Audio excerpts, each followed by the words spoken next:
सलाम, नमस्ते, सत श्री अकाल। मैं हूं रजा और आप देख रहे हैं रजाग्राफी अनस्क्रिप्टेड। मिडिल ईस्ट की सबसे बड़ी खबरों में पहली बड़ी खबर यह आ रही है कि इस वक्त अब इजराइल के निशाने पर सीरिया भी आ गया है। सीरिया को इजराइल ने धमकी दी है, बशर अल असद को खास करके, यानी सीरिया के राष्ट्रपति को, और कहा है कि आप ईरान का सपोर्ट करना, ईरान का समर्थन करना बंद कर दीजिए, वरना आपकी सरकार को पलट दिया जाएगा और आपके मुल्क में भूचाल आएगा। और अगर आपने ईरान को सपोर्ट करना बंद कर दिया और आपने हिजबुल्लाह हमास को सपोर्ट करना बंद कर दिया तो आपके रिश्ते दूसरे अरब देशों के साथ सही हो जाएंगे। पहले से ही सीरिया के एक बड़े हिस्से गोलान हाइट पर इजराइल का कब्जा है।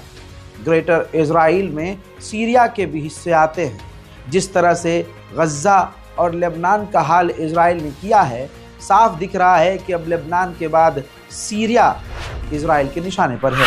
मैंने आपको कल ही बताया था कि इजिप्ट ने 2 दिन के सीज फायर का ऑफर दिया है इजराइल को, और मैंने कहा था कि हमारा मानना है कि इजराइल उसको ठुकराएगा। वही हुआ। इजराइल ने 2 दिन का सीज फायर तक मानने से इनकार कर दिया है। इजिप्ट के प्रपोजल को ठुकरा दिया है।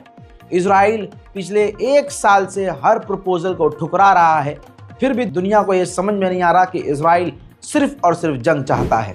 मेरे दोस्तों, जिनको लगता है मज़ा आता है कि मुसलमान मारे जा रहे हैं, तो लगेगी आग तो आएंगे कर कई इज्जत में, ये चीज़ वहाँ भी अप्लाई हो रही है। इस टूटते हुए मकान को देखिए। फ़िलिस्तीन के वेस्ट बैंक में ईसाई फ़िलिस्तीनी, जी हाँ, ईसाई समुदाय के घर को उनकी आंखों के सामने इजराइल के सेटलर्स ने इजरायली मिलिट्री के साथ जाकर उनके सामने तोड़ दिया। मेरे दोस्तों, यकीन रखिए इस बात पर, आज अगर आप जालिम के साथ हैं और जुल्म देखकर ताली बजा रहे हैं, तो आने वाले कुछ समय में जुल्म आप पर भी होगा और आप भी उसी आग में जलेंगे। उधर गज़ा के अंदर की ये रोज़ की तस्वीर है। इजराइल के सैनिक फ़िलिस्तीनी बच्चों को, नौजवानों को गिरफ्तार कर रहे हैं, किडनैप कर रहे हैं। ठीक इसी तरह से अगले विजुअल को देखिए। ये है जबलिया कैंप, गज़ा का जबलिया कैंप। वहाँ भी इजराइल के सैनिकों ने फ़िलिस्तीनियों को मार पीट कर गिरफ्तार किया है और इन्हें इजराइल लेकर गए हैं। हजरात, इजराइल के सैनिकों की औकात, असलियत, हैवानियत ये है कि वो खुलकर एक्सेप्ट कर रहे हैं कि हम जेनोसाइड कर रहे हैं, हम मासूमों को मार रहे हैं। राक्षस का ज़माना आ चुका है और राक्षस अपने आप को ये कह रहे हैं कि हम राक्षस हैं, उखाड़ लो हमारा, क्या उखाड़ोगे। इंस्टाग्राम की दोगली पॉलिसी, मेटा का असली चेहरा, इनकी हैवानियत और कुत्तापन ये है कि इंस्टाग्राम की स्टोरी पर ये देखिए, खुद इजराइल के कुत्ते, इजराइल के सैनिक ने लिखा है बीड़ी सिगरेट पीते हुए और कोक पीते हुए। जी हाँ, लिखा है हेब्रू भाषा में कि एक छोटा सा हमारा ब्रेक इनोसेंट लोगों को मारने से पहले, यानी एक्सेप्ट कर रहे हैं कि हम मासूमों को मार रहे हैं और मासूमों का कत्ल करने से पहले हमने थोड़ा सा सिगरेट का ब्रेक लिया है। अब सवाल ये है कि वो खुद एक्सेप्ट कर रहे हैं कि हम इनोसेंट बच्चों को मार रहे हैं, नरसंहार कर रहे हैं। दूसरा, वो सोशल मीडिया पे लिख रहे हैं, एक्सेप्ट कर रहे हैं।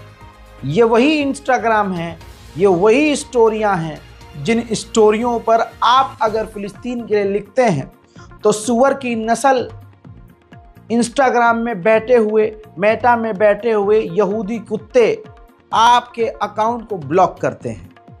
लेकिन यहाँ पर इनके आतंकी कामों को वो खुद प्रमोट कर रहे हैं और इनकी स्टोरी डिलीट नहीं कर रहे हैं। 388 दिन नरसंहार के फ़िलिस्तीन में हो चुके हैं और अब तक 43,020 लोगों के मारे जाने की पुष्टि हो चुकी है और लगभग लाख से ज़्यादा, यानी 1,11,000 लोग घायल हैं।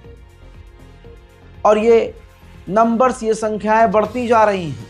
मैं रोज़ खबर देता हूं, आप रोज़ खबर सुनते हैं, आपका रोज़ दिल दुखता है, दुनिया चुपचाप हर दिन देखती है। अंतर्राष्ट्रीय संगठन फेल हो चुके हैं, आप और हम गवाह बन रहे हैं कि जितने भी बड़ी बड़ी तंजीमें हैं, UN है, ICC है, इंटरनेशनल क्रिमिनल कोर्ट है, पता नहीं कितनी संगठन है, कितनी सब फेल हो गई भाई, सब फेल। सोच के देखिए कि सिर्फ 3 हफ्ते के अंदर अंदर नॉर्थन गाजा में इजराइल ने 1000 फिलिस्तीनियों का नरसंहार किया है। उधर फिलिस्तीन का हाल ये है, ये देखिए आग आपको दिख रही है।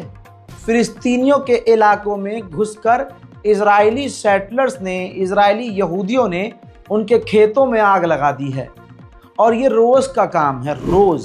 उधर इजराइल ने 2 और पत्रकारों को गजा के अंदर कत्ल कर दिया है। अब तक इजराइल ने 182 पत्रकारों को मौत की घाट गाजा में इस जंग में उतार दिया है।